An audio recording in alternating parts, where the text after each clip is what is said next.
So, Sean, I was watching the professional basketball game at the Olympics. People, I don't know why people get mad at me at saying this. I want to be very clear about what my point is about the Olympics and Olympic basketball. Is that to me, if the Olympics are not the height of competition in your area of sport, then it shouldn't be in the Olympics. I don't think golf should be in the Olympics. Djokovic and Nadal were playing, I think they're playing today in the Olympics, or they played today. Yep, I don't think that should be. Yeah, I don't think that should be in the Olympics. Like, I just don't think those kinds of games are supposed to be there. If you want to have basketball, that's fine, but I think it should be like under 22. It'll be better for America because if you make it under 22, it fits better for the viewing experience for most people watching the Olympics. And I think this is a big part.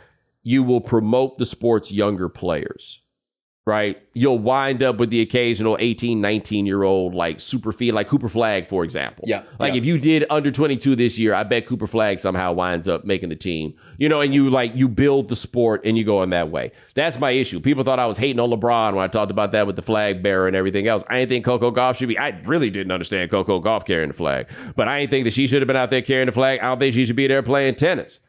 I just don't think that's what the Olympics are for. But anyway, we get this basketball, and it could be very interesting, right? We had Serbia out there. It was Jokic. You know what that game looked like, Sean? It looked like what the faculty versus students basketball game must look at for like 8th grade at IMG Academy. Like there's one teacher, and he's excellent, and he does all the old man stuff from the high post and gets looks for the other teachers. But on the other side is a bunch of future pros, right? And they held it together at first until America broke free. And it dawned on me just how demoralizing it must be to play for one of these other countries like Serbia, or honestly, even Canada or anybody else, to where you go out there, you get past tip off, you guys are hanging tough, you keeping the game close. You know what I'm saying?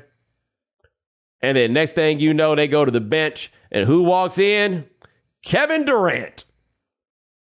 That's who walks in the game. Yeah, Kevin Durant was just sitting over there not doing anything. And they were like, hey, would you like to play some basketball? And he said, sure, I'd love to play some basketball.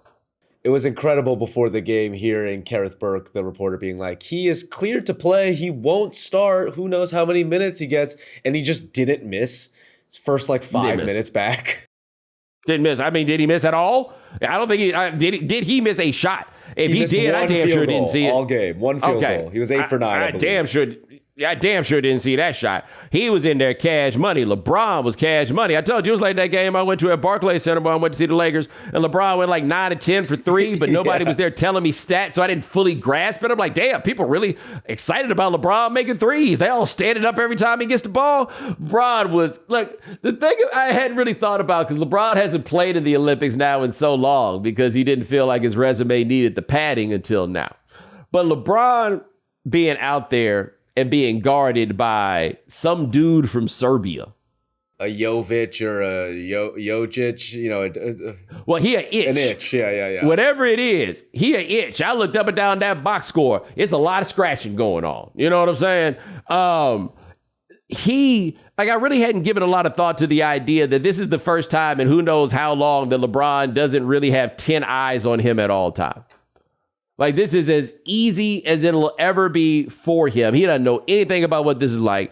And he and Kevin Durant were cash money. They beat Serbia by 26 points. And in line again with what I always say about Team USA basketball, where in the end, all we really do is look for a reason to be salty. The majority of the discussion after the game is about the fact that Jayson Tatum did not play. I would like to make a couple of points about Jayson Tatum not playing in this game. Point number one, is this an exhibition tour or is this a basketball team? Because if it's a basketball team, really only 8 or 9 guys are supposed to play. Not everybody's going to wind up getting in the game, right? And the whole point of all this stuff they doing and all these summer tournaments they play and everything else is to stop treating this as like an exhibition tour or coronation and to treat it like a real basketball team. And on a real basketball team, somebody like him might not play because the whole team is full of somebodies like him, except for the fact, Sean, Derek White got 16 minutes. And so people were not like really, yeah. It got a little awkward. That's where it hit you. Yeah, that's where it hit people funny. Except when you listen to Kerr talk after the game, he sees Tatum as a 4. Like, I remember Jason Tatum is like 6'10".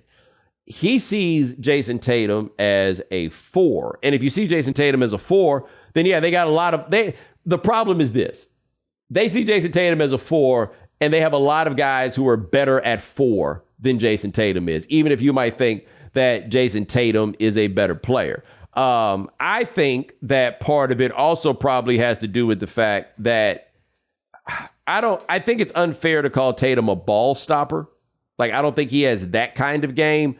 But Tatum has a little bit of a problem that Joel Embiid has a lot of, and that I think is ultimately going to result in Joel Embiid not playing much anymore, which is this thing runs through me. And if the ball doesn't run through him, I don't really know if he knows exactly what there is to do. You know, like one thing about Team USA that is different than just about every other team, probably in the Olympics, and Team USA would probably be better if it was run this way. Teams are supposed to run through players. Like I did a pod the other day with Marcus Johnson and Chris Johnson, and that was one thing we talked about was that Marcus Johnson was saying how he'd love to see that team run through Steph, right? But generally speaking, a team runs through its best players. Like Slovenia gets themselves the silver medal games in major tournaments because they run it through Luka, right? Team USA is a bit different, right? It's a bit more of a democratic sort of a feel. Steve Kerr likes his basketball good and democratic, and Steve Kerr gonna play Derek White because Steve Kerr love a role player. He reminds me a lot of myself, right? Like that's the way that Steve Kerr happens to do this. But what that's gonna mean from time to time is a dude like Jason Tatum is not gonna play. Now you can make the argument that he could have got Jason Tatum into the game because it was a 26-point game, and that gets me to my point, which is, why are y'all finding something to whine about when they won a game by 26 points? They won a game by 26 points. Jason Tatum didn't get in the game. Y'all just need something to talk about. Y'all can't talk about the fact that they won by 26 points. Like, I'm sure he's a little salty, but he's gonna win gold. That's all you showed up for. Yeah, like he's going to get in from time to time, but this is not, it's almost, it's akin to the discussion of all-star snub. Like, all right, so who we taking out the game? Right? And then it gets to be a little bit trickier, right? But I'm looking at this. There's nobody that got minutes that I'm saying definitively shouldn't have got minutes for Jason Tatum. Are y'all saying that they should have thrown Jason Tatum some pity minutes? Right? They should have just gave him 5 minutes so he could get out there? Is that what y'all are saying should have happened? Steve Kerr said today that Jason Tatum will get minutes against their next game against South Sudan. So he has that going for him. Yeah, cool. Go ahead. But nobody cares. Like, that's what I guess I am blown away by the idea that anybody's trying to masquerade as though they really care about him getting minutes. Because tell me this, if the point is they could have gave him some minutes because it was a 26-point game, ain't no Hallie Hive? Nobody cares about Tyrese Halliburton. I ain't heard one person yet complain that Tyrese Halliburton ain't get in the game. Have you? I haven't heard a single peep, and it was funny. There's this clip of Team USA entering the arena, and you know the crowds are cheering for all the basketball players they know, and Tyrese Halliburton walks by, and it goes silent. Yes, he does. Yeah, no, he's learning.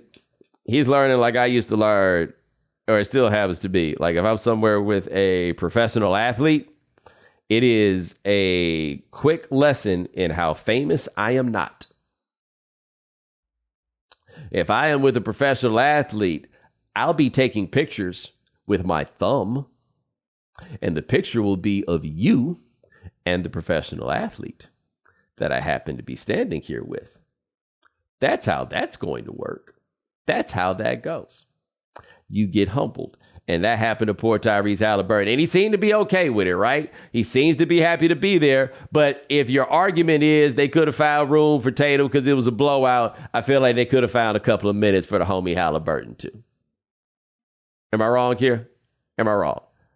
No, I mean, yeah, I think the complaints are super one-sided because he just won a ring. And it's like, those, like you said, those narratives shouldn't transfer over to the Olympic Games, but yet that's all that happens when you have professional athletes playing in these games. Well, think about this for a second, right? What if this is in part why they bring no Jaylen Brown out here to the Olympics? I don't know if you guys saw this, but Grant Hill said there was no conspiracy theory, that he just didn't, they just decided to put Derek White on the team. And Jaylen Brown got on and tweeted during the game that Grant Hill called him a conspiracy theorist. And he was mad about the fact that he was called a conspiracy theorist, which I don't believe is what Grant Hill said about him. And I'm like, hey, man, I don't know how important this is to you, but this is not boding well for you in 2028, brother. Like this is not the way to do it. Yeah. No, this is not the way to do it. This approach is not the one that you should have. Like, I feel very confident telling Jaylen Brown that what he's doing right now is hustling backwards. But I will tell you this. Do you remember when they announced the women's team, and one of the arguments that off the record was being made in reports was that the Olympic team did not put Caitlin Clark on. Remember at that time, Caitlin Clark was not playing nearly as well as she did when they hit their Olympic break. Yeah. But the argument was that one of the arguments was don't put her on the team because they don't want to have to hear what comes from fans if she does not get to play. And people were like, oh, that's a silly argument to have this, silly argument, except you're not the one that's got to put up with the people, right? All I'm saying is this is what happens when Jayson Tatum doesn't play. All right? In a 26-point win. This is what happens when Jayson Tatum doesn't play. No, nobody wanted to have to deal with the what if Caitlin Clark doesn't play stress, especially when they going to be racking up a lot of 26-point wins. A lot of them.